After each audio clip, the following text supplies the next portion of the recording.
You can get mad at your significant other playing the game. Tell them to stop collecting shit. My wife. That was like the saddest Borat impression I've ever heard. My wife. My wife.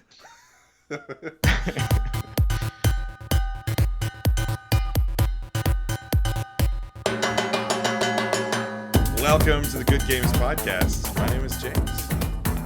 I'm Zach. Oh my god. Oh, it's ruined. It's ruined. It's ruined. And I haven't been on in a while. I'm Justin. I'm Zach. Hey. Hey, we did it. How are you guys? That's the whole show. We did it, everybody. Good All night. right, and Good night. We'll see you next time. How are you guys doing? Oh, good. Yeah, fine. Little sunburnt, but I'm good. I moved in a new place, but I still have just an alarming amount of VHS tapes behind me. So Yeah. there's a cat here too. I like that the camera's pulled farther back so you can see the outrageous VHS collection that you have. Yeah. Well, it's also, if it helps, it's sitting. My laptop is sitting on top of a DVD VCR. So Good. There you go. The best kind of stand. Justin, I'm thrilled at your setup here. That looks pretty cool. Thank Usually you're just like sat on like a recliner, just like you're floating in space and just waiting for the sweet release of death. So that looks nice. Yeah, no. I like to show off my little setup here. No, this is my whole. I wish I could face the camera this way, like towards where I'm To looking. head on. Oh, okay. Yeah, because that's where all my Zelda. Like literally, it's a wall o Zelda, and I wish I could show that, but just directional wise, it doesn't work. Well, speaking of wall of stuff at my work, for a while, every 6 months I would change. Like I had a big office for a moment because there was only like 3 of us working there, and so I had all this wall space. So like every 6 months I would completely change everything on my walls, and so there was a time where it was all wrestling 8x10s of like course. Autographs and stuff, which is like, oh yeah, that totally makes sense. But when you think about it in a corporate setting, people would walk into my office and there would be, I don't know, 30 8x10 frames of half-naked people just on my wall at the workplace. So then eventually I took that down and I just bought like an alarming amount of wall clocks, and they were all set to different times, and like they would all be set on the wall and people would walk in and be really concerned. I'm like, I'm really into time management right now. That's my big thing right now. You've become a supervillain. You're calendar man. I was calendar man for 6 months. I tried it out. It was okay. It was clock man. But speaking of calendar man, we are counting down here the top 5 oops-a-daisy moments in podcast. No, we're talking Lego Star Wars. Yes, we are. Lego Star Wars came out. The Skywalker brick. Lego Star Wars came out for the 5th or 6th time again. Yep. Hey! This time we got 9 movies. There you go. It's 9 whole levels. Yeah. All right, so what is your guys' experience with the Lego Star Wars game, or any of the Lego games? Like, because I've played a lot of them. Like I would say every single one that's ever been made. Oh shit! Really? Wow. No, you. I'm saying you. I'm saying yeah. You want mine? Yeah. I've literally never played a Lego Star Wars game in my life. No, but you've played Lego games. I know you played Lego. The first one I jumped in on was Lego Batman. Yeah. And I played a little bit of Lego Harry Potter. Yeah. And I think like maybe one other of like the DC ones or something like that. But in terms of Star Wars games, crazy limited experience. I've seen some. I've seen you play some, James. But my personal experience with Star Wars games, super limited. Hell, my experience with Star Wars in general is pretty fucking limited. Like, I don't know. You and your wife hooked my wife into a cult, and so now I've seen everything and I know everything. And it wasn't until like I'm going to be that guy. It wasn't until Mandalorian that I really started to give a shit. And so I feel like I'm playing a lot of catch up in this. There's a lot. Like obviously I know pop culturally the fucking movies. I had Episode 1 fucking action figures because I'm stupid and I buy into marketing. But in terms of like really having like a beloved passion for this franchise, it's just like, it's okay.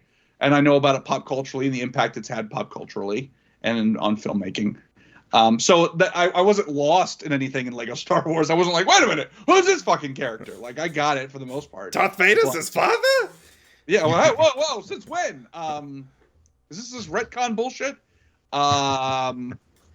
But in terms of like, I was doing some research, and I saw online there was a couple of nitpicks that fans had of like the original version of the Lego Star Wars game versus the new one, and I was like, yeah, that doesn't affect me at all because I don't fucking know what any of that shit is.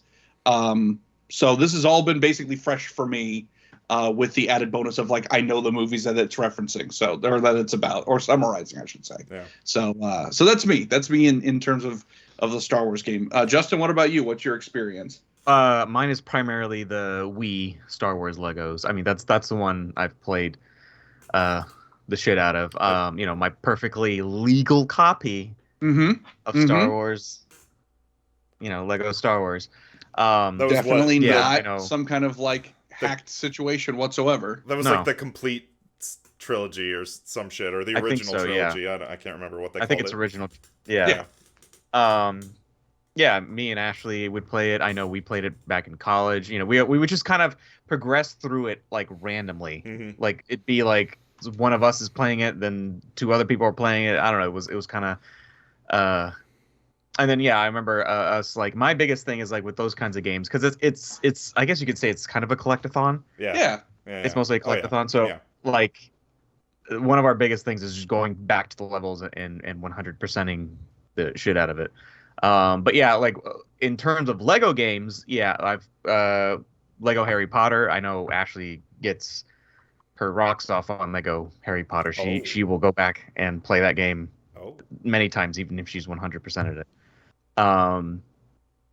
As for the other Lego games, I don't remember if I've really played any other ones, but I feel like I played probably what was considered the best one before this one coming out. So, I feel like the Wii one was probably the most popular. Mm-hmm. And so I mean, coming into this, I have a good like perspective of like comparison. Be like, okay, here's what's going on. Well, yeah, the reason I wanted to ask was because I've played a lot of the Lego games, and to me, they're all just kind of the same. It's the same mechanically, it's the same thing, but thematically, it's a different wrapper. Now I'm Batman. Now I'm Luke Skywalker. Now I'm Harry Potter. Whatever. So I was like, when they announced this game, I was like, yeah, but why? Like, why? We already have like the original trilogy. We have like I think they did like Lego Force Awakens or something, and I'm like, why do we need a completely remade thing of 9 movies? So whatever, we bought it, I'm playing it with my wife, and then it hits me like, oh, instead of because the way most of the games work is you have a fixed camera. And some of the games handle it a little differently, but for the most part, you have a fixed camera, and both players have to stay within the bounds of that camera. Yeah. Now, Lego Harry Potter breaks that a little bit, but for the most part, it's just one camera, and you have to stay within the bounds of the camera. As soon as you boot this up, there is a line down the middle of the screen, and the camera is like back over your shoulder, and I'm like, well, that's a little different.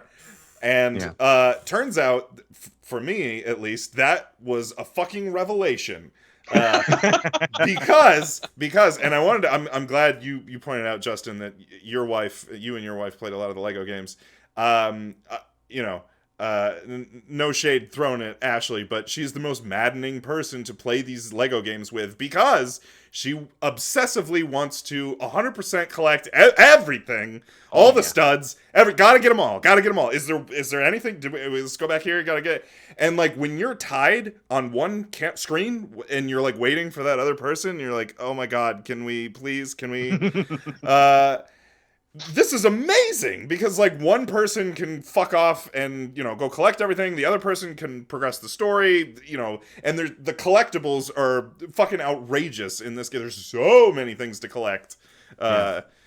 And in my case, at least, even when I went off to fuck, I was like, okay, you go collect shit. I'm gonna go fuck with the story, and then I'd like fuck to the story, and I'd be like, oh, what's this over here? That's a cool character. Let me go over here, and then I'm like, oh god, now I'm just collecting shit. Like, focus. So it's funny that you brought that up because you have just blown my mind. Yeah. Because it didn't even occur to me because it's been a long time since I've played a Lego game. Yeah. It didn't even occur to me the change in the camera and that you're not tethered to the same screen anymore. I thought that I had just matured as a person. And I was like, oh, I'm not going to yell at my wife anymore because she won't fucking move on and is keeping me locked into this fucking room. I thought I had grown. Turns out not. Turns out the game just went, hey, we know that there's some people. I love that you were so proud of yourself while you're fucking playing. Yeah. So, I can do better person. Yeah. So whoops. And it turns out no personal growth from me. And it turns out, like, I'm the asshole now because there's just so many, like, flashing lights that are like, woo! And I'm like, ooh, what's this? And my wife is like, hey, can we please keep it moving here? I'm like, okay. Has there been a story element? Because obviously it's not like frame for frame recreating these films. It's, a summary, it's joking, it's like kind of pulling in memes and sort of general fan, I guess, opinions on these films and moments.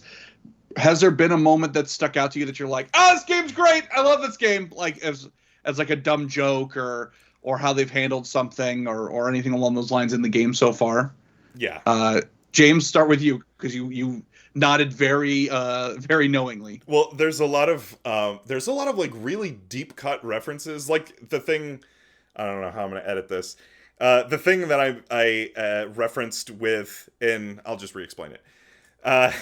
When you get to episode 7, there's a moment that, in the movie that a lot of fans called attention to, where Chewbacca, Han Solo's dead, Chewbacca, his best friend in the whole fucking wide world, is dead. Like, he's got to be devastated. He gets off the Falcon, and Leia immediately goes to hug Rey, this person that she's just fucking met. Like, it's like, true. How are you gonna pass up Chewbacca? Like, this guy's gotta be devastated. Like, what? Why are you hugging Rey? That doesn't make any sense. Yeah. And the Lego game, like, very clearly calls attention to that because the camera is, like, following Leia and Chewie, and it looks like they're gonna embrace, but at the last second, the camera, like, switches, and then Leia and Rey hug, and Chewie's just like, oh, what the fuck? Like...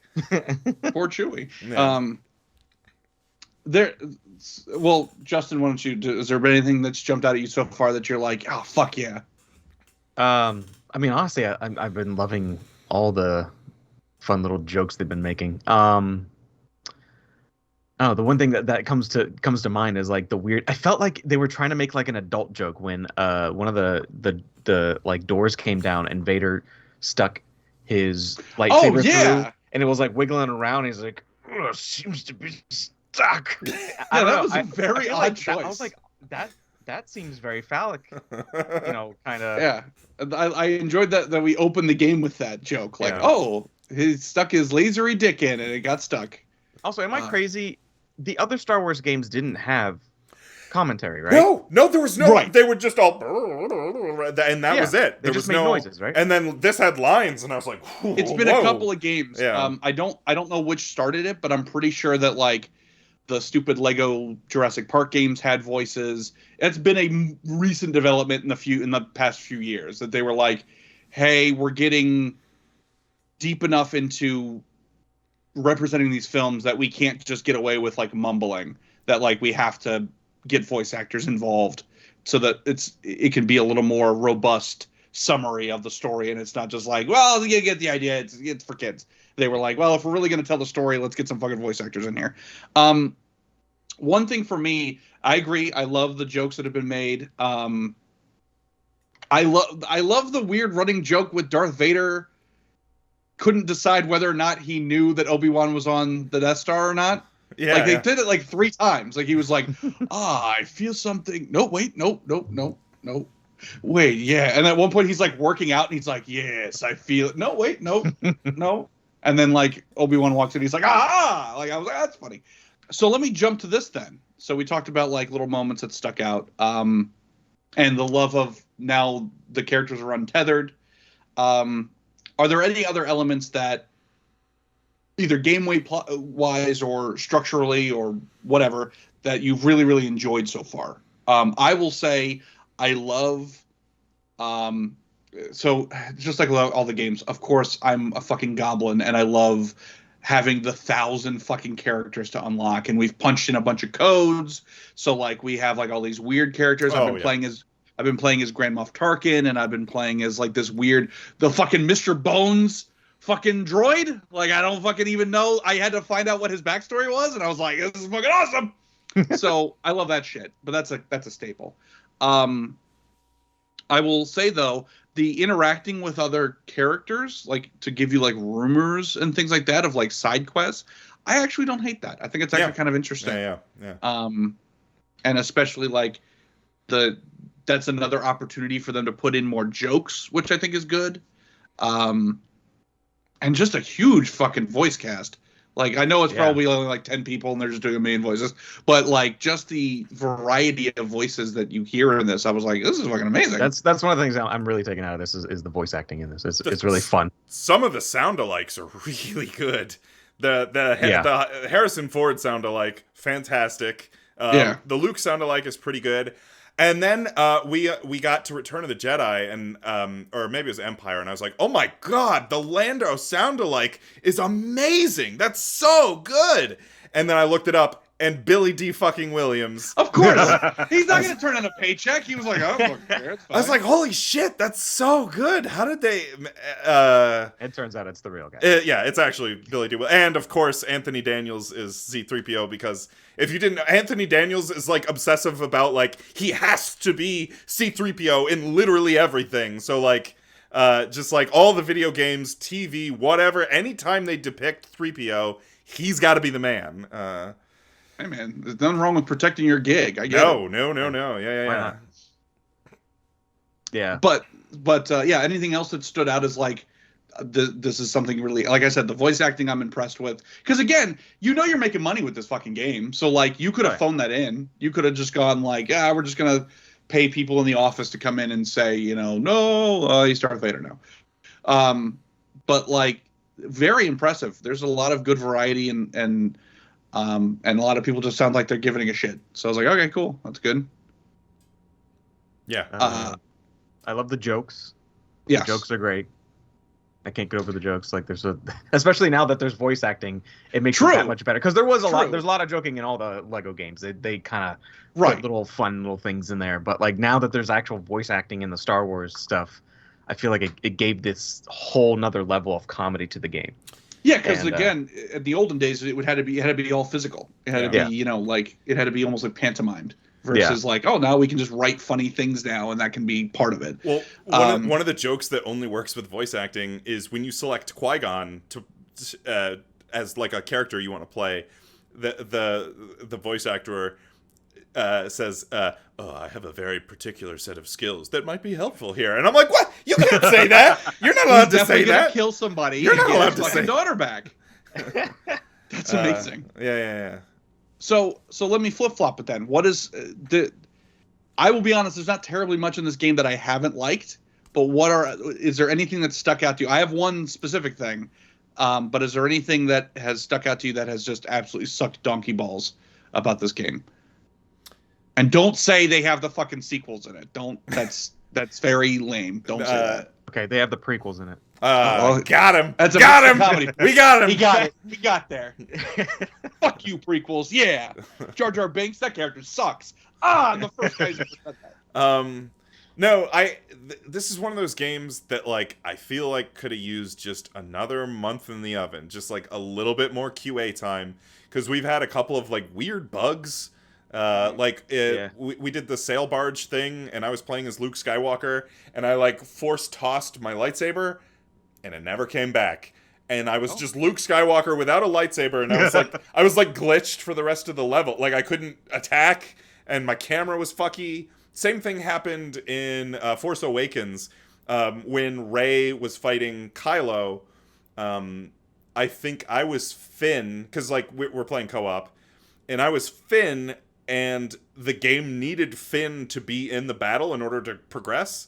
But I was like Finn, and it was like my wife was fighting Kylo, and the camera was just like locked behind me, and I was behind an obstacle, and the camera was like locked onto Kylo, but Kylo's like a million miles away. Anyway, there's like weird camera issues. Some of the platforming I've found to be a little wonky. Like sometimes your character grabs the edge, and sometimes you just fall to your death. And I haven't exactly figured out, like, it just, some of the platforming, there's a lot of the like hidden Kyber bricks that require precision platforming, and that can be really aggravating when the controls aren't super tight and the camera just does whatever the fuck it wants sometimes. So like those are like my little nitpicks. I don't know that these are like deal breakers, but it's like, god damn, we just another month in the oven to polish some of these things up, because all of these are like quick fixes. There's like a weird UI bug. I don't know if you guys have experienced this. I'm playing the PC version, at least on the PC version. There's a weird UI bug that when both of us confirm dialogue at the same time, like the like dialogue thing starts freaking out and flashing, and I'm just like, that is weird. Like that seems like a very easily fixable thing. I don't know. There's just like a lot of just like little like, oh, that would have been so easy to fix. In terms of like the nuts and bolts, there's been a couple of times where like we've been fighting somebody and like they like blasting a stormtrooper or something like that, and he should just be like and instead he's like hey, and he goes into like another dimension. Yeah. That's happened a couple times. But really, the big thing for me, the big nitpick for me, is the UI in general is super fucking just clunky as shit. Like trying to get to like, oh, I want to play this specific level in the movie, and the game's like, yeah, I don't really know what that is. And I'm like, no. I've already played the first part of this movie 10 fucking times. I want to play this part now. And it's like, yeah, I don't fucking even know what that is, pal. I'm like, okay, well, that sucks. So that's really the only thing for me. It's just trying to navigate. I'm just like, what the fuck is going on? They let George Lucas create the UI. That's what happened. I'm so glad you brought up the UI. It's like the UI combined with button mappings, because like all of the buttons don't do what you think they should do. Because like down on the D-pad is bring up the map, which is very useful when you're going back to a level to like try to get all the collectibles and 100% it. It's like, oh, let me bring up the map and see where everything is. Down on the D-pad brings up the map, but B, like the B button, the cancel button, just like backs you out for like 3 menus. Even though, and I'm like, what? But you have to press select to dismiss everything, and then like when you switch character, you have like a character hotbar, and like assigning characters to the hotbar, you have to press like up on the D-pad, and then you have to assign the character, but that doesn't switch the character. That's like a different command. You have to do like left and right to switch. It's just like, this is bad. Like what?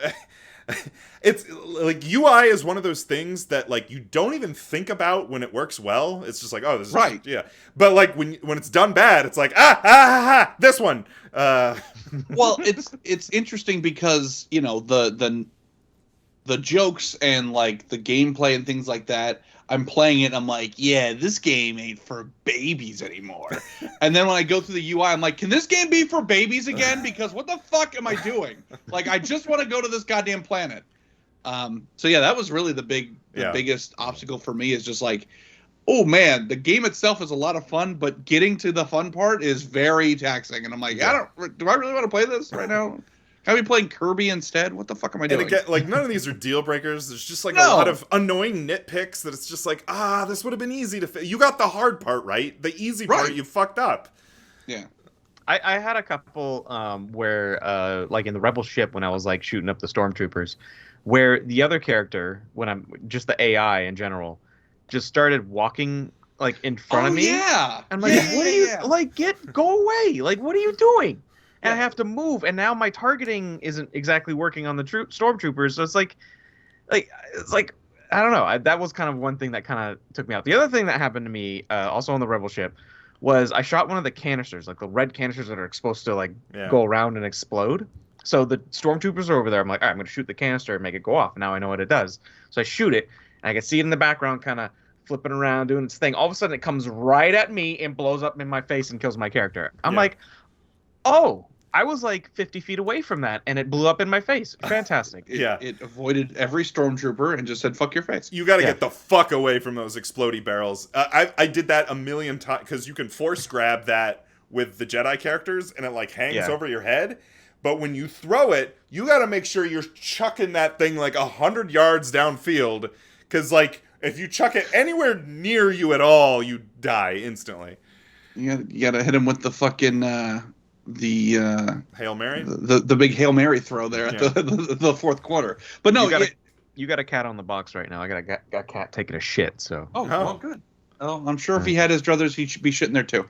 But no, you're absolutely right. Nothing helps team kill more than the AI just like slowly, hello darkness, my old friend, just walking into the line of fire and then just eating shit. Like I killed Chewie a dozen times because I'm like, oh my god, there's a million fucking stormtroopers, and he's just like, yeah, there sure is, and then just die. I've had the same experience just with my wife. I'll be like shooting something, and she'll just like walk into the like. I'm like, what are you doing? No, I'm shooting. And she's like, why are you shooting me? I'm like, why did you walk into my line of fire? Why did you make me hurt you? Yeah. That's what I just heard. I hurt mine, so. So I agree. The AI a little wonky. Yeah. Also, a little fucking weird. Doesn't Leia kiss Luke before they do the swing in the Death Star? Yes. She's like, oh, for luck. They fucking didn't do that shit in the game because they were like, no incest in Lego. But when you get to Return of the Jedi and Luke like finds out that Leia's his sister, I do love. There's like Luke's like, ooh. He got some bars. For like 5 minutes, Luke is like really distressed that Leia is his sister. Which like doesn't happen. Yeah, he should be, and that doesn't happen in Return of the Jedi. He's just like, that is such an interesting. Here's the thing. Yeah, that is an acting choice. So when Mark Hamill, when in the movie, when he's like, no, there's another, and then Luke's like, oh, Leia, and he's like, yeah, pretty fucked up, and Luke's just sort of like, tubular, like just kind of like neat, and I'm like. Did one of two things? Either nobody on set remembered, like, hey, weren't they like finger banging in the last movie? Like, is this a problem? Or George was like, yeah, I'm aware they were finger banging, and I don't care. We're just gonna move on, and we're gonna pretend it's not a thing. But you never kissed your sister before? Well, Justin, you got to stop doing that impression because that's the funniest fucking thing that this show's ever gonna produce. But yeah, so the good on Lego for being like, no, he should have like a sadness, a regret boner after learning that, and not just be like, oh, cool. There's a whole genre. This on Pornhub. Nice. Like, okay, great, Luke. Oh god. So did you, since obviously James gotten a lot farther in the game than Justin and I, did you guys experiment with the like idle animation communication between characters? I've been seeing a shitload of that on TikTok. What? No. So if you're playing 2-player, or I guess technically you can play 1-player, and you're on free play, so you can just like pick whatever characters you want. Yeah. If you've got 2 characters in close proximity to each other and no one's touching a controller or anything like that, they'll do their little idle animations, but they'll also like they have a little bit of dialogue between each other. What? And some of the stuff is just like memes or just like out of the movie. Like if you're playing as like wartime Kenobi and you have General Grievous as your partner, he'll say hello there, and then General Grievous will go, General Kenobi. But for ones that have never happened, that's what I'm. Because like if you're Kylo and someone else is Darth Vader, Kylo has like a baby panic attack. He's like, "Oh my god, you've wanted this your whole life. Like, don't freak out, don't freak out." And that's then Darth awesome. Vader's like, "Who are you?" And he's like, "Oh my god!" Like that. So now I'm just gonna go do that now. So I've seen a shitload of that on TikTok. We're ending this podcast. I'm gonna go do that. Yeah. Yeah, I heard the Palpatine one's supposed to be really good. I haven't seen it yet, but I just read. Which I did see the idle animation for like the Senator Palpatine. You know, when he's not evil. He's just standing there like pompous, like and then like his lightsaber falls out on the floor, and he's like, oh my god, he like tucks it behind him, like just that kind of stuff. I was like, there's like James, you pointed out earlier, there's a lot of affection and a lot of work put into this. But then it was like, but how does it like? What are the quality of life for like the nuts and bolts part? And they were like, fuck, you see what we made? I don't fucking deal with that shit. Yeah. Okay. Well, now the rest of us have to suffer. But yeah, I love the codes to unlock people. I love that there's like 380 fucking characters. we finally tracked down the deluxe edition. So I've got the solo group DLC. I've got the Mandalorian, and it came with a little minifigure of young Luke with a blue milk mustache. So everybody can suck my dick. It was worth the extra, however, God knows how much money I spent on it. You got like an actual minifigure? Yeah, so the deluxe edition came with like, I guess like a season pass, you could say, for like all the DLC that's coming. So it's just more character packs and shit. Oh, and then it came with an actual minifigure of young Luke with a little blue bottle of milk, and he's got like a little blue milk mustache. This is the one time the one time in my entire life I've regretted buying digitally, because I got the deluxe edition digitally, and I do not have the minifigure. You can have the minifigure because no, our house is fucking huge. We don't have our Lego set up. All the more reason now you got more space. I can't put little Luke on a bookshelf all by himself. It'll look like I'm spiking. Other than UI stuff, I've super enjoyed this game. Me too. Me too. I'm actually looking forward to playing through all of it, even for like. So we did not start in terms of canonical order, because the game lets you start either Episode 1, Phantom Menace, or New Hope. We started on A New Hope. Or Force Awakens, yeah. Oh, you could start with Force Awakens? I didn't know that. Yep. Well, we didn't fucking check. We got to New Hope and said, why bother? Yeah. But I'm actually looking forward to playing the other ones, even for movies that I'm not like super duper fond of, or I'm just like, this one's okay. I'm still interested to see like, how do we do that? And I want to see if, which one is it in the prequel where the giant like flow chart to try to kill Padme, where it's like Count Dooku wants to kill Padme, but instead of doing it himself, he hires Jango Fett, and instead of Jango Fett, who wants to kill Padme, doing it himself, he hires a fucking shapeshifter. Yeah. And instead of the shapeshifter killing Padme, the shapeshifter releases like a little robot, and instead of the robot killing Padme, the robot releases little bugs to kill Padme. I want to see if episode 2, yeah. Very good writing. That's what I'm trying to say here. But yeah, overall, I've really enjoyed this. Now, the question is, are there even any other franchises that could get the same treatment? Like, I guess Harry Potter could get like all of them. Yeah. But those are recently made enough that I don't think it's super necessary. And that's why I was so confused with the Lego Star. I was like, really? We just did this. But other than like Force Awakens, I don't know if there was another super duper recent Lego Star Wars game. Maybe there was. But I remember the original trilogy being like on fucking Xbox and the Wii. So for me, it was like, I could see it being re-released and da-da-da-da. But there's a lot of care put into this, and I appreciate that. But I'm trying to think. I'm like, is there another series that could really justify this? I'm sure we'll get, I don't know, maybe Marvel, maybe. That would be interesting. Yeah. Lego needs to get Star Trek licensing and then make a Star Trek one. That'd be fantastic. Oh, fuck. Original series all the way to Discovery. Like, come on. I'm like, what are we gonna do? The movies? Like that would be weird. I mean, do the app. No, fuck. We can skip search for Spock and be like, why are we doing that? Just like the best episodes. You just play through the best episodes. It'd be so good. You hear us, Lego? There's your idea. There you go. What do you guys want to talk about? Your top 5 favorite Star Wars games? Oh sure. Yeah. How do you want to do it? Should we just go 5, 4, 3, 2, 1? Just go around? Yes. Let's do that. My number 5 is one of the new ones, Jedi Fallen Order. Oh, really? I like that game. It was just, I don't know, it's sort of a spiritual sequel to, I think it's sort of a spiritual sequel to the Jedi Knight and Dark Forces games, which I fucking love. And I think it's no coincidence that, Cal Kestis, Kyle Katarn, I don't think that's a coincidence. But yeah, I really like that. It was sort of billed as like, oh man, it's this big open world. It's like Star Wars, Metroid, Dark Souls, and I'm like, oh, I love all of those things. And like, it was kind of, but it was like, I don't know.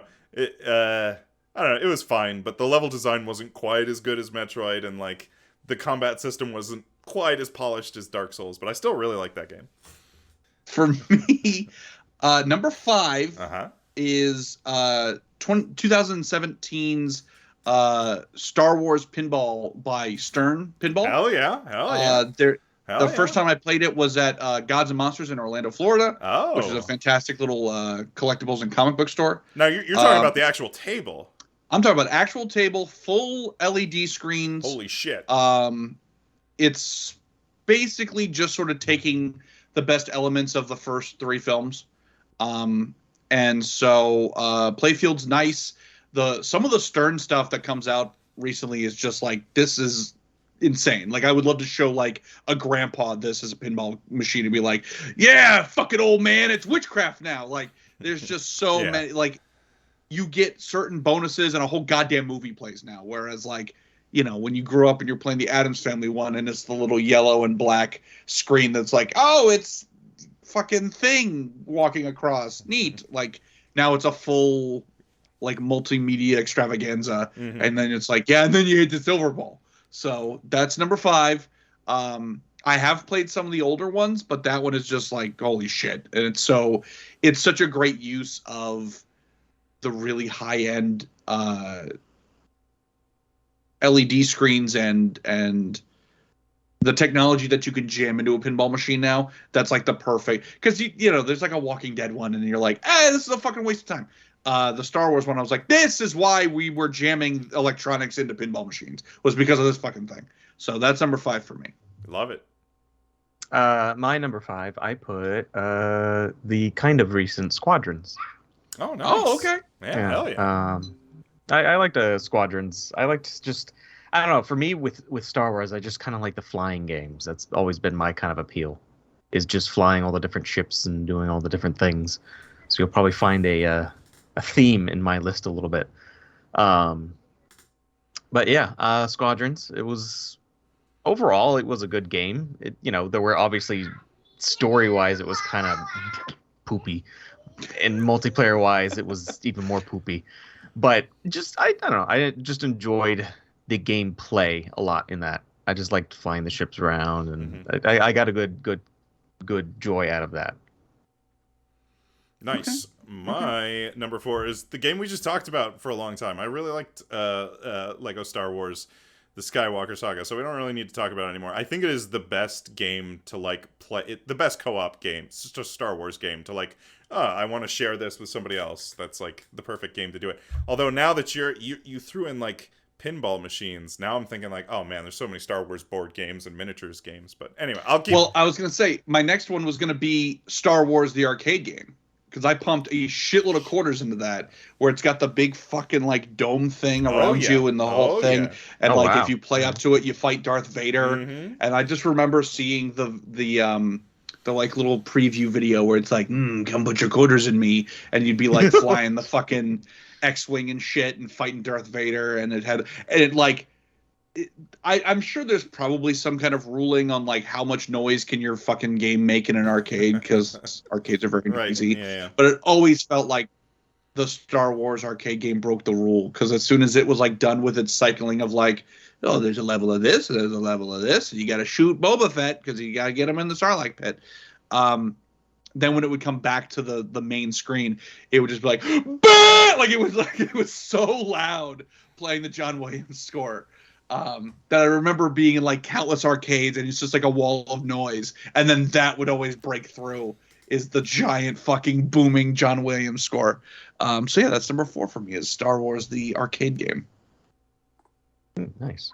Yeah, I kind of remember that. I remember that's one of the more iconic memories, is the blasting music. Yeah, of we're gonna put 50 speakers and blow out your eardrums. Like, and just for that part, because when you're playing the game, it's not like Darth Vader's screaming at you. It's just that song. Yeah. Forget coffee. That'll wake you up. I dusted off my memory.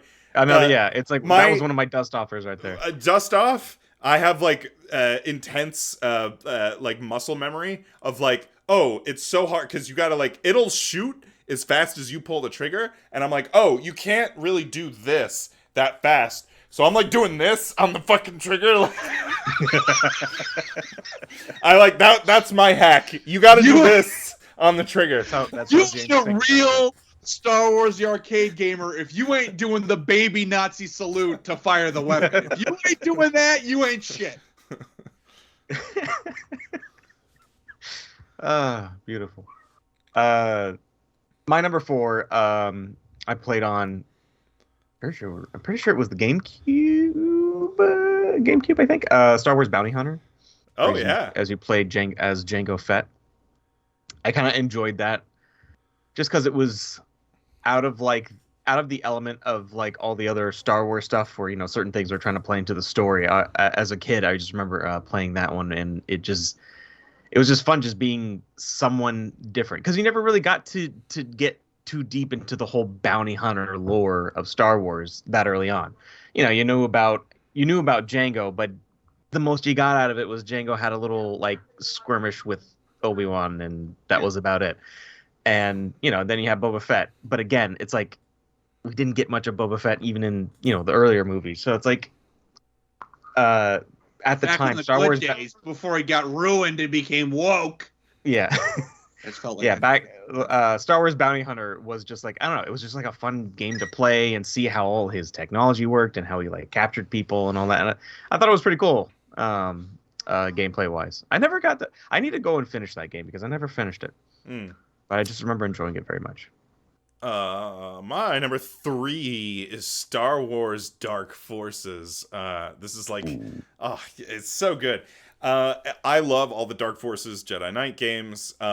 I went back. I'm actually just a little bit ago, I've been replaying Jedi Knight Dark Forces 2. It's kind of rough.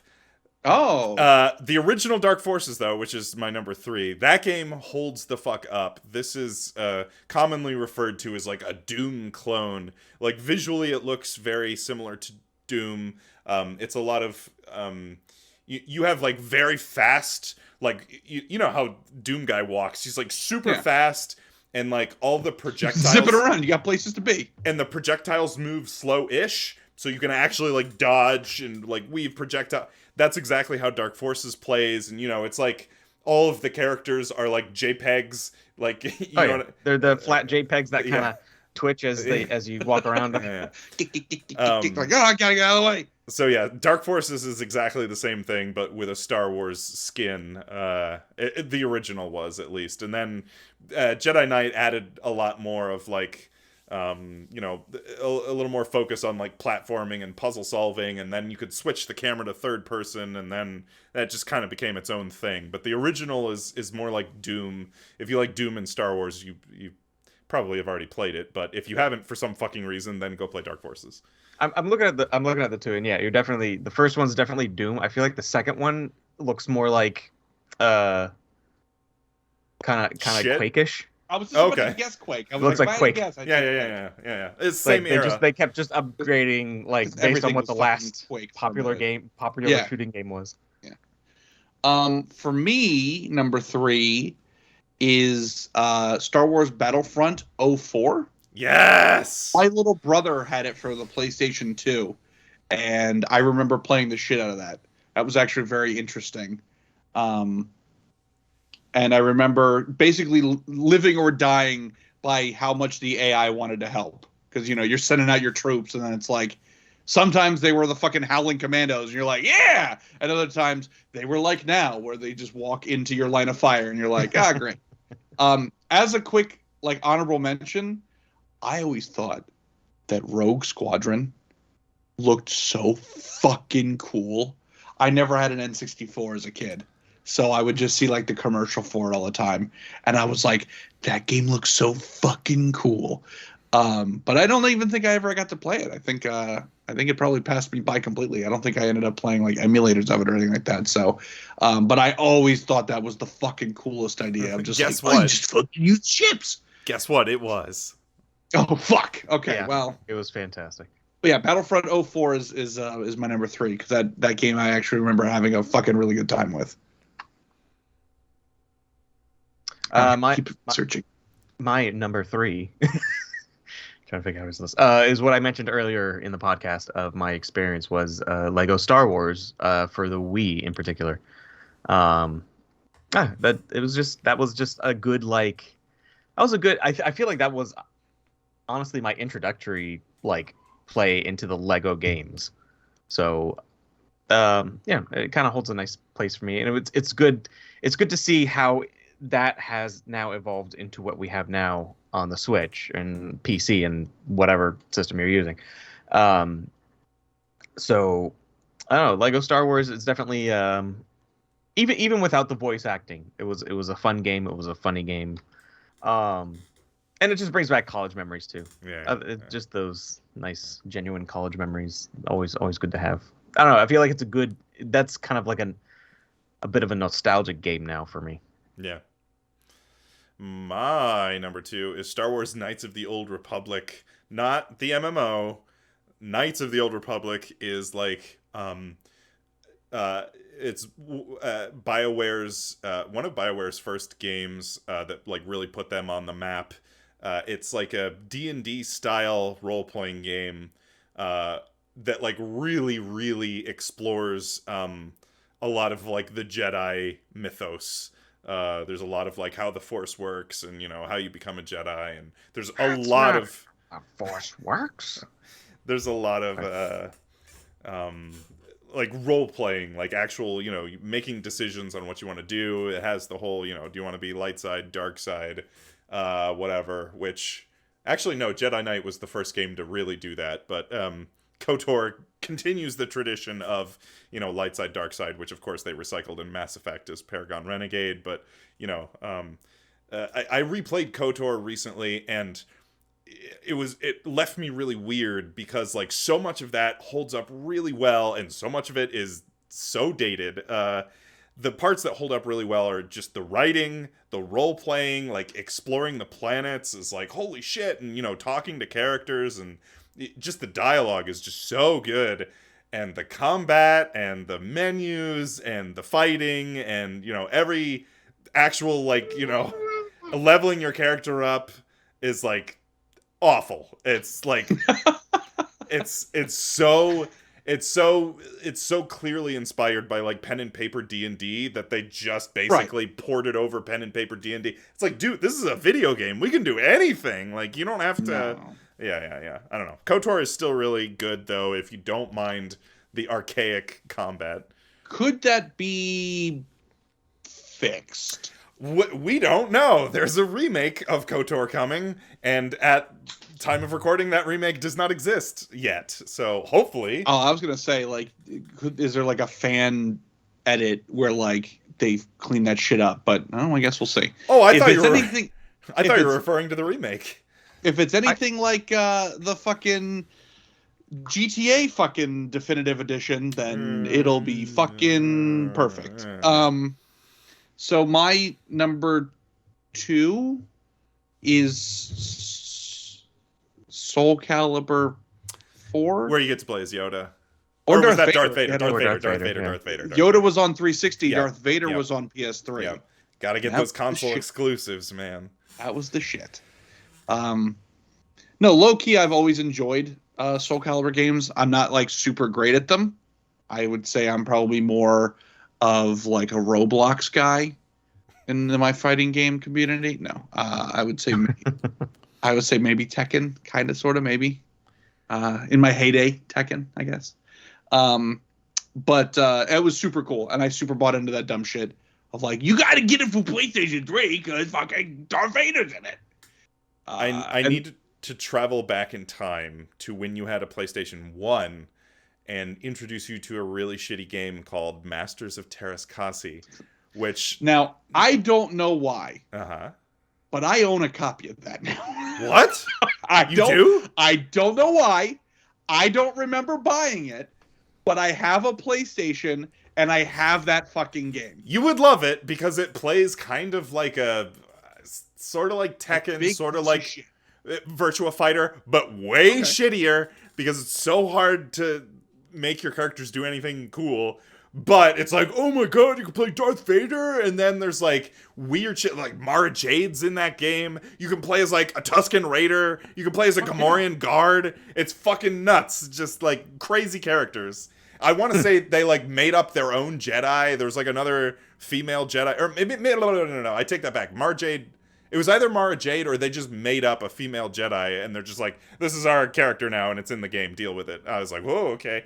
And if you recognize the word Terraskasi from Solo: A Star Wars Story, they just made that into a fighting style because somewhere in that movie it was like, oh, I've trained in the arts of Terraskasi, and I'm like, I played that shitty video game. Anyway. He stood up in the movie theater and pointed, and they were like, oh, Jesus. I know that reference! Popcorn flying as he I know that dumb shit! Yeah. My number 2, Lego Star Wars. This one. Okay. The Skywalker Saga. I gotta keep forgetting that damn name. We talked about it. I like it. It's very fun. I feel like it's a nice little upgrade to what we had before. So, yeah. That's my number 2. My number 1 favorite Star Wars game of all time. I've endorsed on this podcast many times, and it comes with many, many, many, many, many caveats. First of all, you have to have a flight stick. Second of all, when you download this from Steam or GOG, it does not play out of the box nicely with Windows 8 or Windows 10 or any version of Windows, because it's a DOS game. This is Star Wars TIE Fighter. It's fucking fantastic.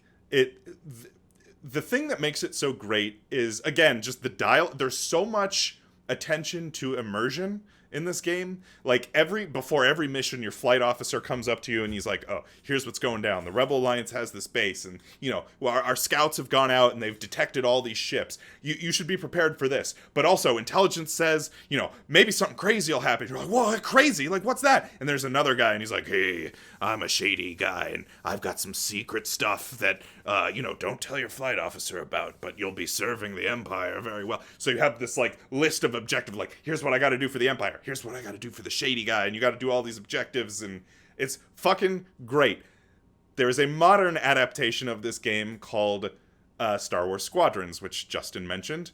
If you don't want to deal with all the caveats of, I gotta have a flight stick, but this game does play great with a flight stick. You gotta have a flight stick, gotta fucking figure out how to get DOS to run on Windows, all that shit. You don't want to deal with it, you just want to play. And actually, the great thing about Squadrons is, Justin's right, the game feel is probably better than TIE Fighter. They've really tightened up all the controls. Everything just, feels a little bit better in Squadrons. And there's a lot of attention to, competitive balance. So, all the ships have strengths and weaknesses, but, none of them are too high or too low on the tier list of ships or whatever. If gameplay is important to you, Squadrons, if immersion and immersion in dialogue and making you feel like you're part of the motherfucking galactic empire is important to you, you can go play TIE Fighter, which is my number 1 favorite Star Wars game. And we've had discussions about this before, even off air, of that crazy age of game development with LucasArts, where it was you just couldn't kind of do your own shit. Don't murder Luke in your game if you can, but you can, whatever. And that's super interesting, of that Wild West kind of feel of play around in the sandbox a little bit. And that's what I think the extended universe was sort of starting out as. It's just sort of let's just all play in the sandbox and figure out what we want to do. Yep. And then people start taking it as gospel, and then mega corporations buy it out and go, yeah, none of that shit matters. But then fans within the mega corporation who don't, are maybe the higher ups are oblivious of what they're doing, start reintroducing shit from the expanded universe that was badass. Yeah, exactly. Oh, we gotta have Grand Admiral Thrawn back. He was fucking great. KOTOR, that game is fucking kick-ass. We're gonna make Darth Revan canon again. We're stealing shit back. I mean, that's the great thing when you know that there's a whole cache of, great ideas and interesting that people moments. already thought of. Just rip that shit off, and if your bosses don't know the difference, you're a genius. So, number 1 for me officially is fucking Star Wars, Lego Star Wars Skywalker Saga. Holy shit. This is just such a great experience to play through. And it's one of the few Star Wars games that I'm really I want to keep playing this. I want to keep playing this. Even though I know what fucking happens. And I'm I got to keep playing this. I want to see, what do we do differently? What are the jokes like? What are the games like? And like I said, it's been a long ass time since I've played a Lego game, and this definitely scratched that itch of like, oh, this is why these were great. So that's definitely my number one, in all seriousness. My honorable mention for number one would definitely be playing Edge of the Empire tabletop game with James running it as DM. He is so good and lets us get away with a lot of dumb shit. And I'm gonna tell a quick story that may or may not get edited out. So we're playing this whole thing, and I've got this whole. Wait, as a quick aside, so it's basically like your tabletop kind of D&D version it's D&D. of Star Wars. Yeah. So we're playing this role-playing game, and I've got this whole dungeon laid out. I'm like, okay, they're going to get ambushed by bounty hunters, and the bounty hunters are up on this thing, and they're going to be sniping them, and, the sniper bullets are going to, chase them into a cave, and in the cave, there's a monster, and they're going to fight the monster, but, really what they're trying to do is they're trying to lure out the monster, and then they can get the monster to fight the bounty hunters. They're like, yeah, then we got it. So I get there, and they're like, okay, these bounty hunters are up on the hill, and they're sniping you guys. And they're like, cool, well, how did the bounty hunters get out in the middle of the desert? I'm like, I don't know. There's, a speeder off to the side. Cool, can we get over to that speeder? And I'm like, yeah, I mean, I guess. They're like, cool. Are the keys in the speeder? I'm like, hey, roll to check to see if the keys are in the speeder. And Zach rolls an 11, a natural, because it's a D10 or a D10, but there's a, I don't know, there's a special 11. There's or I can't remember what it is. And he rolls the best result, and I'm like, well, I guess the keys are just in the land speeder, and you guys just skipped the whole dungeon. So we did. We just drove away. And now we didn't know. We didn't know that there was this unbelievable adventure waiting for us. We were like, oh, they came out here in the desert on the speedster? Well, fuck them. They can die in the desert. And then we just all hopped in the car and got out of town. I mean, that was the most realistic thing to happen too, because it's you're being shot at. Jump on a bike and fuck off. Just go. Run away. In our defense, you killed the creature from the Black Lagoon in the well laid out horror D&D game, that Monster of the Week that I had set up. You killed the creature from the Black Lagoon with a bomb that was shaped like a hamburger. Yeah. So let's not point fingers at who's not understanding the spirit of the game. Yeah, I remember we had a very adult version of that game going for a while. Yeah, Monster of the Week is good shit. And you guys were banging everybody with Edge of the Empire. We also on a separate campaign played Edge of the Empire, Justin and I, and they just wanted to fuck everything. Anything that could be fucked was fuckable. Yeah. Yeah. What a blurb on the back of the game box. Anything that's fuckable is fuckable. You want some alien dick? Here you go. So my number one is Lego Star Wars Skywalker Saga, and also I like playing tabletop games with James. He's a very good DM. The end. That's me. That's for me.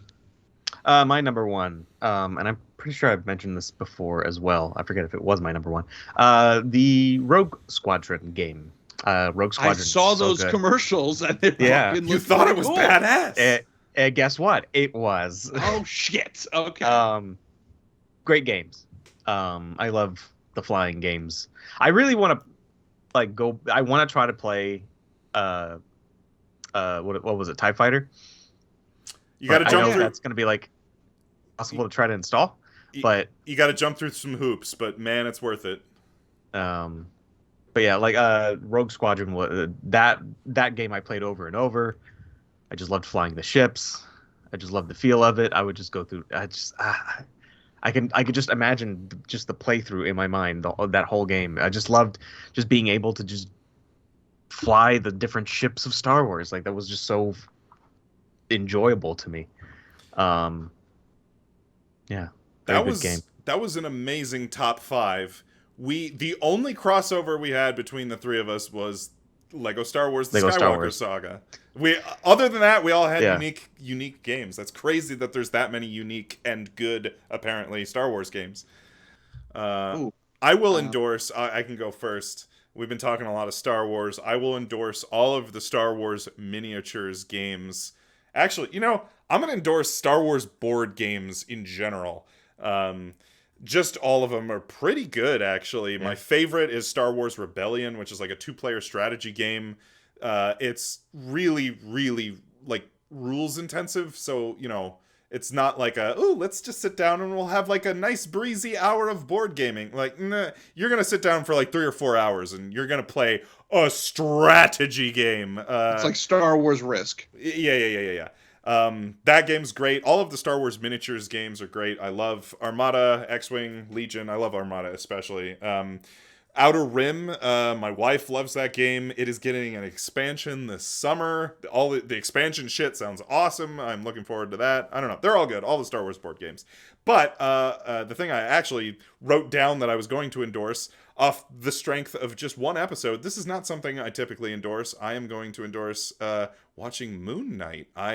Whoa, what? Wow. I watched the Okay, first... now to everyone that, like, why is he surprised? Yeah. James doesn't watch shit when it comes to, like, the Disney Plus Marvel shit. Like, WandaVision, I think you made it, like, partially... No, I don't think you guys started WandaVision. I never even started. Falcon Winter Soldier, Loki series, all these different great I watched shit. I watched Falcon and the Winter Soldier up until the point where, like, Falcon was, like, doing his tax. No, he was, like, going to apply for a loan, and he was like, hey, I'm broke, I gotta get money. And I'm like, this is depressing and a downer, and why it's boring. I don't want to see Falcon do his taxes. James showing how waspy he is. Like, ethnic people having financial problems. Bored now. Time to watch a different show. Doesn't affect me at all. I could get a loan any day. I don't know. I'm a piece of shit. So you've been watching Moon Knight? That's crazy. I watched Moon Knight. Well, here's the thing. I made the mistake. Jess has been watching Moon Knight. She's been watching it without me, and I made the mistake of mentioning to someone at my work. I was like, oh yeah, my wife loves all the superhero stuff. And she was like, you gotta watch Moon Knight. So now I've had somebody at work every day like, have you watched Moon Knight? Have you watched Moon Knight? Have you watched Moon Knight? And now I'm like, all right, well, let me just watch Moon Knight. So I watched it. First episode, pretty good. I kind of liked it. It was shot really well. I don't know, Oscar Isaac was good. The camera is on him the whole time, and the whole time the camera cannot take its eye off of Oscar Isaac. So, like, his performance makes or breaks the episode. I thought he was pretty good. Shot really well. The premise is really interesting.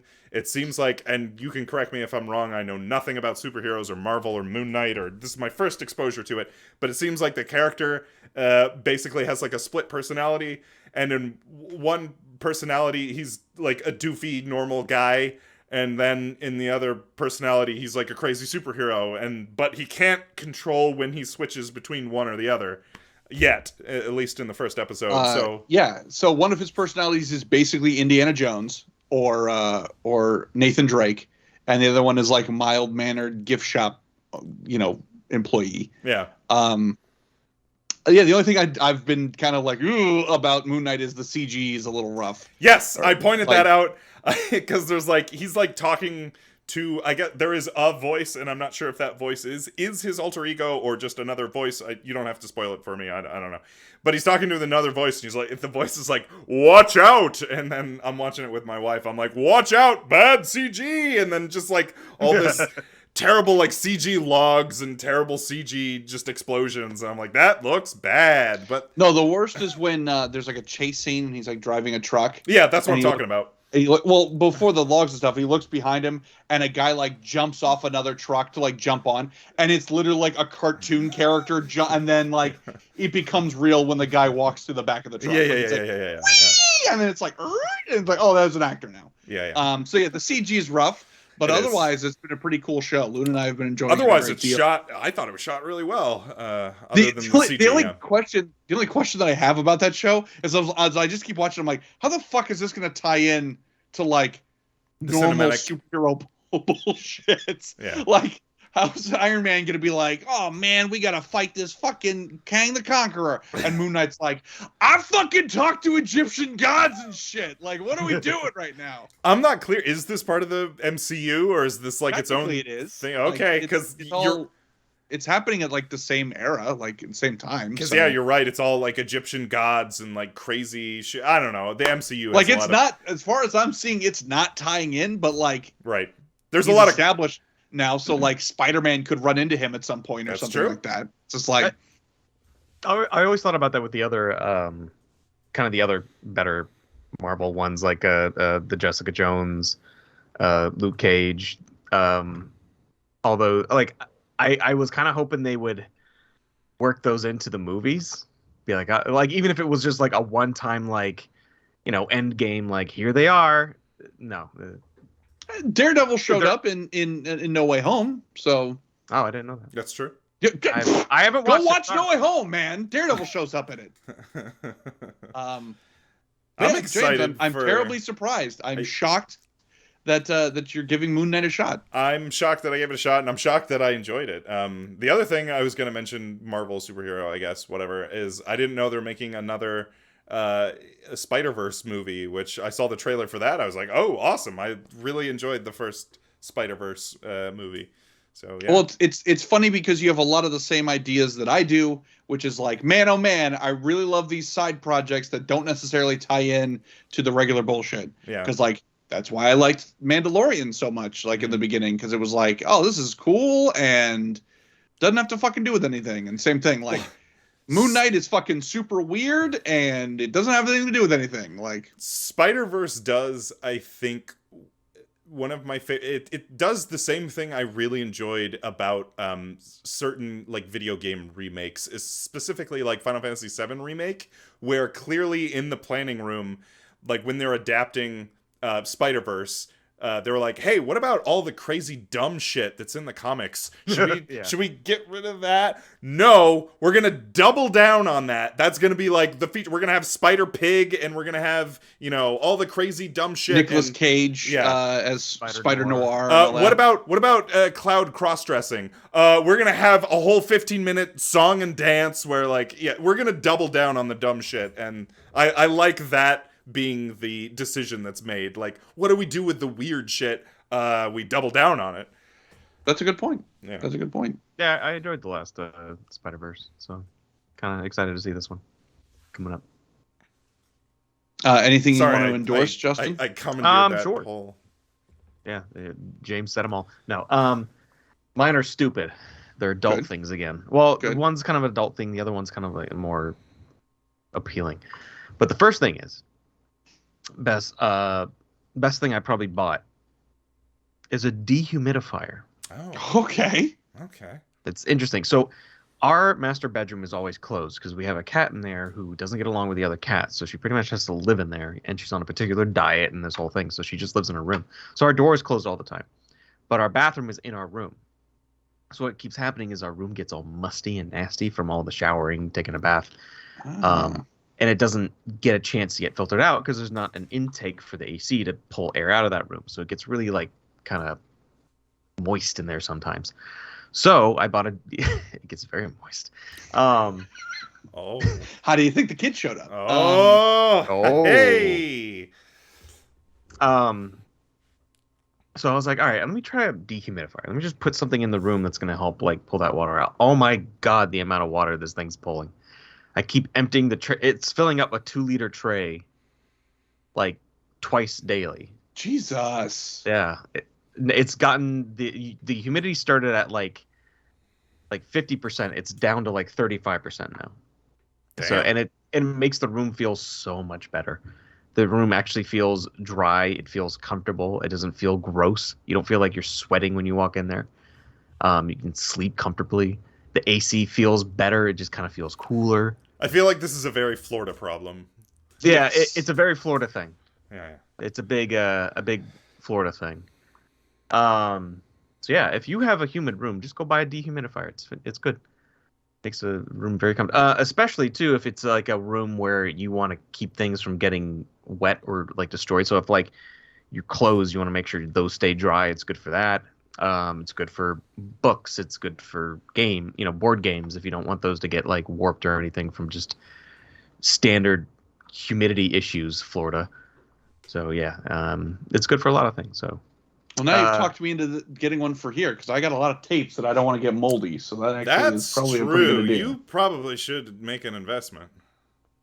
Yeah, They're not that bad. I got like a 1,500 square foot one for like $60. Okay. So it wasn't too bad. That was like though, like searching around like real good and trying to find one, but you can get whatever. For like the room you're in, it doesn't look like you would need that big of one anyway. So, my second endorsement, this past weekend we went on a boat. Boats are fun.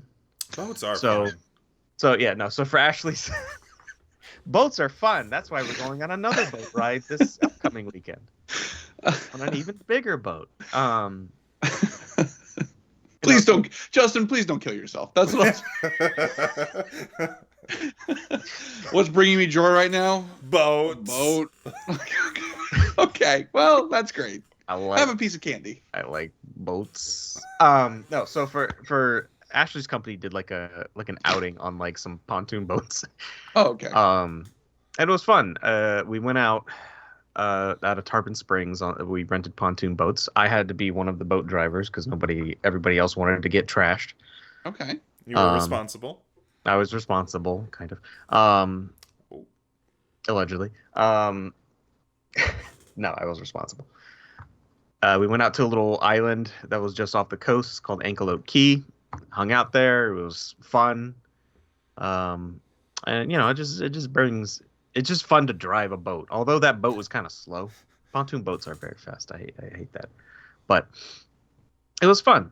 It was a nice little thing to get out there and go to that little island. It was a nice little getaway for a weekend or for a day, just to kind of go out there. And the island was nice and kind of isolated in a way, so you could walk around. It was almost like a sandbar that had some nature on it.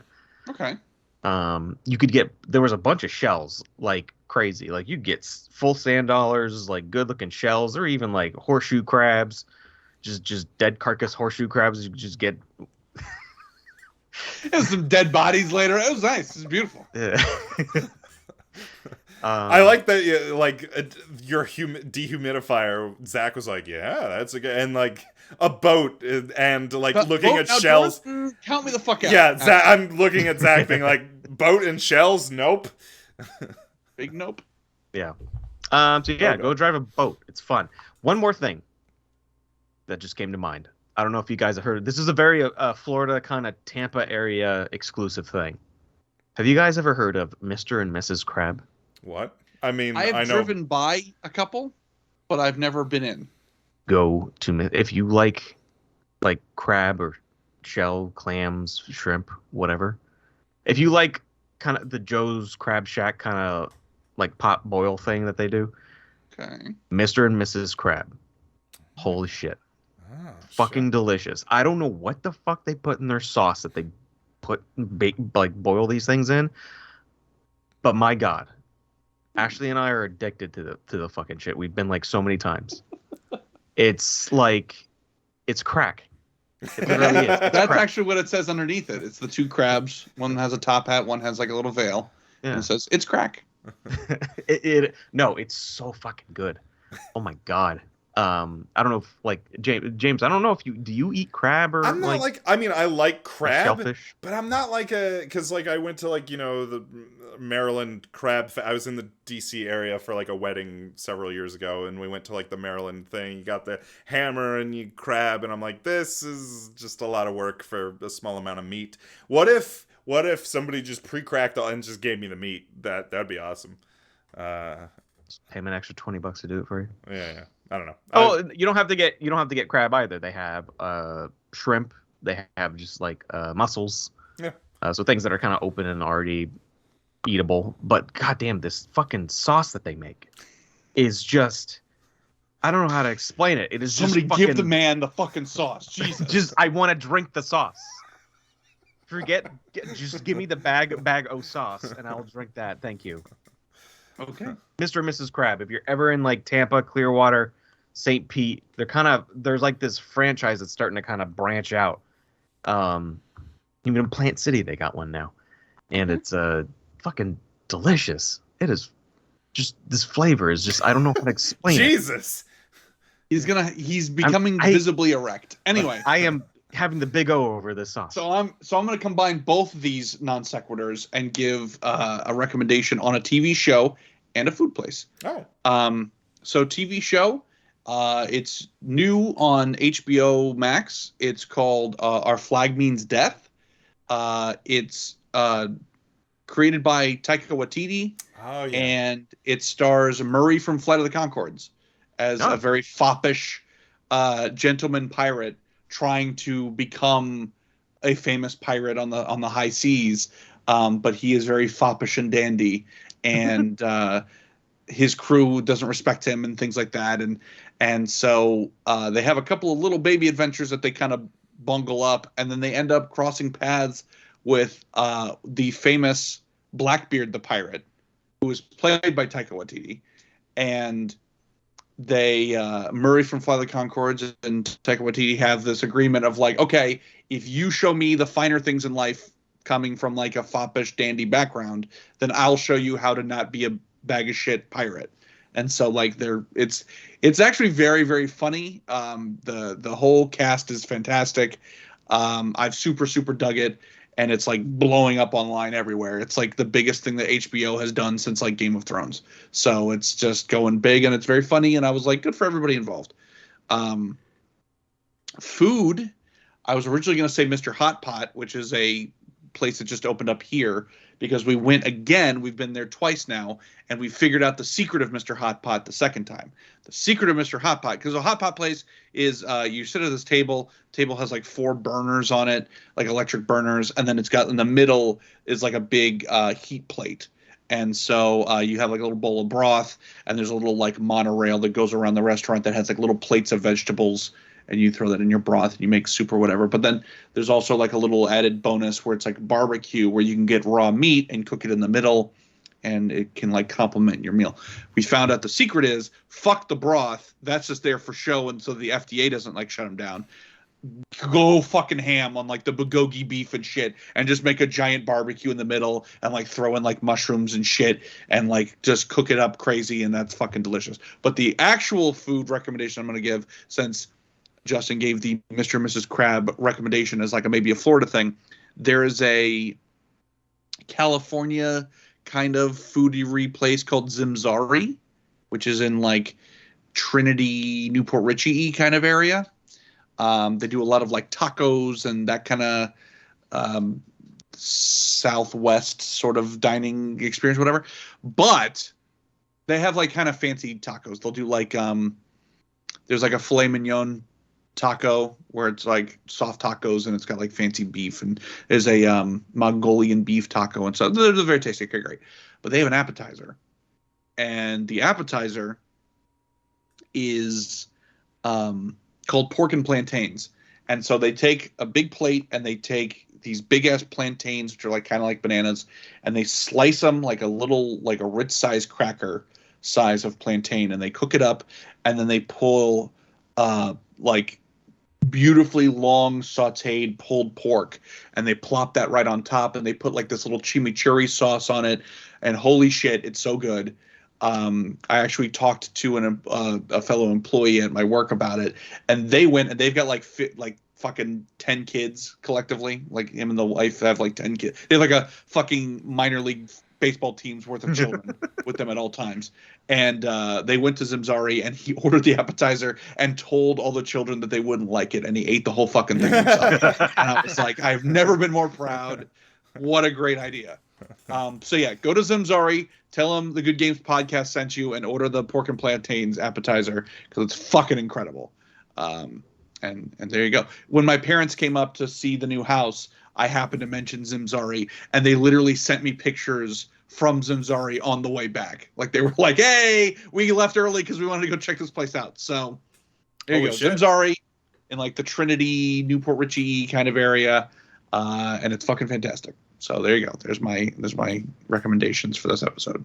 All right. Well, our flag means death and pork and plantains. Hell yeah. Now I'm hungry. Yeah. Just ate dinner and now I'm hungry again. Our next episode is it Kirby?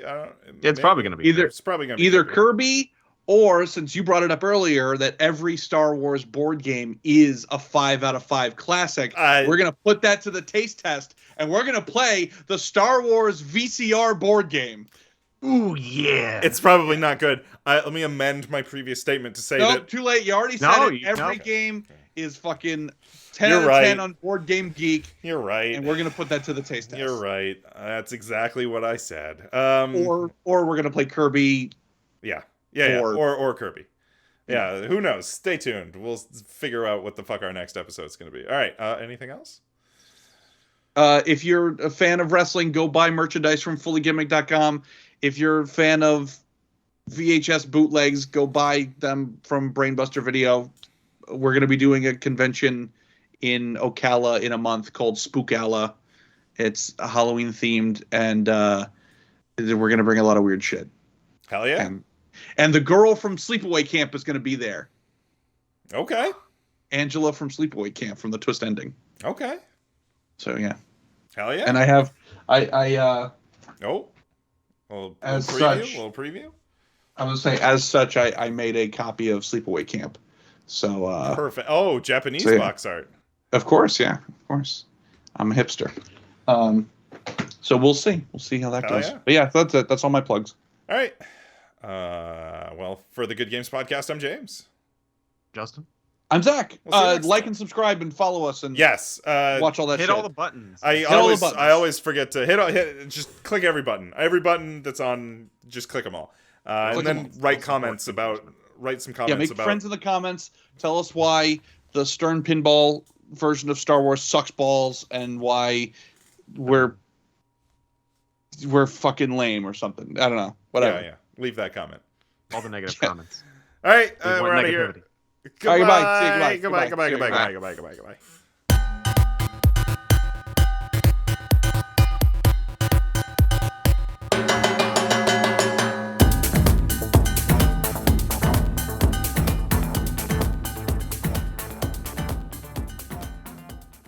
Well, just real quick here. Let me run through this real quick and just shout out if you would have tried this out. Like if you had saw this on a shelf at Blockbuster, would you have rented this? Okay. The adult section. Star Wars: Return of the Jedi Ewok Adventure for the Atari 2600. Ooh, that's a little before my time, but I loved anything. Here's what we're gonna do. That sounds like it.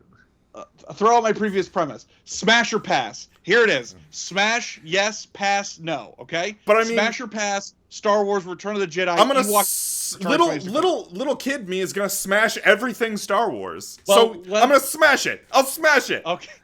I feel like I would have passed. I would be a passer on that one. Star Wars Episode 7, Shadows of the Sith. I don't know what console that was supposed to be on. Did you just make something up? I didn't. I just swear to God, it's what it says right here. Hold on. Let me see what it looks like. Shadows of the Sith. What? While you're looking that up, next to Smash or Pass, Star Wars Imperial Commando. It was going to be a first-person shooter. Oh, this is like planned. This is a list of canceled games. Yeah. Oh, fuck! Smash everything. Yes, smash the thing you did before and smash this. I would have definitely smashed Shadows of the Sith. Okay. Probably would have smashed Rudy Tooty McShooty. Okay. Star Wars Smuggler. I'll smash that. I'd smash that. Yeah. Star Wars Jedi Knight 3, Brink of Darkness. Oh, smash that hard. Yeah, I'd smash it. I think we all would have we would have group smashed this next one. Star Wars Battlefront 3 in 2008. Yeah. I mean, yeah. That just would have been instant smash. Yeah. Star Wars First Assault in 2012. That was going to be another first-person shooter. Interesting. Yeah, whatever. I'll smash it. That may have been a pass for me. That didn't sound. The name itself didn't sound appeling. Yeah. Just the name is First like whatever. Assault sounds like. Yeah, that sounds like you're just trying. You're in a courtroom and this is your first assault. So we're gonna let you off. I plead. Your Honor, it was my first assault. Star Wars Knights of the Old Republic 3. Smash! Okay. Star Wars 1313. You know I would have smashed that. That's the like bounty hunter game with like Boba Fett. Game would have taken more mature, gritty direction. Smashy, would emphasize smashy. fast-paced gadget and weapon-based combat. Oh yeah, I using super tools smash. exclusive to bounty hunters rather than force and lightsaber-based combat. That's a smash. Since I was a bounty hunter fan, that would have been very nice for me. Then there was also Star Wars Attack Squadrons in 2014. Yeah, smash. What is Sure. that? What? Yeah, smash that. It was a canceled freemium multiplayer space combat action video game developed by Area 52 Games. I'll smash it. It was going to be for web browsers. It was developed with Unity. I want to smash Star Wars.io. I want to smash it, but It's like smashing it, but I might get an STD from it. Right. Like, should probably wear a condom. I don't know. That one might actually be a pass for me because that sounds like that sounds like what like Galaxy of Heroes is now, and that holds absolutely no appeal to me at all. What is Galaxy of Heroes? You know that game you love that's called Marvel Strike Force? Oh. What if I told you there's a Star Wars version of that game that's just the same game but Star Wars? Now, what if I told you that as of Monday, I fucking deleted that shit. Oh, look at you. So whenever the episode was that James and I talked about that stupid fucking game, I had still been playing that game every single day since then. And I fucking... And you know what it was? I was really busy this past weekend. I had like a project on Saturday, and then I had a gig on Sunday. And when I woke up on Monday, I realized I hadn't like checked in that day, so I like lost all the bonuses or whatever. And I literally just looked at it and I was like, what's the fucking point? And I just fucking right off that. So. Do you get little coins that say how long you've been off the game now? Yeah. I gotta hope so. I need some. Jesus. But yeah, so I'm finally done with that bullshit, and I'm not gonna do the Star Wars one. So there you go.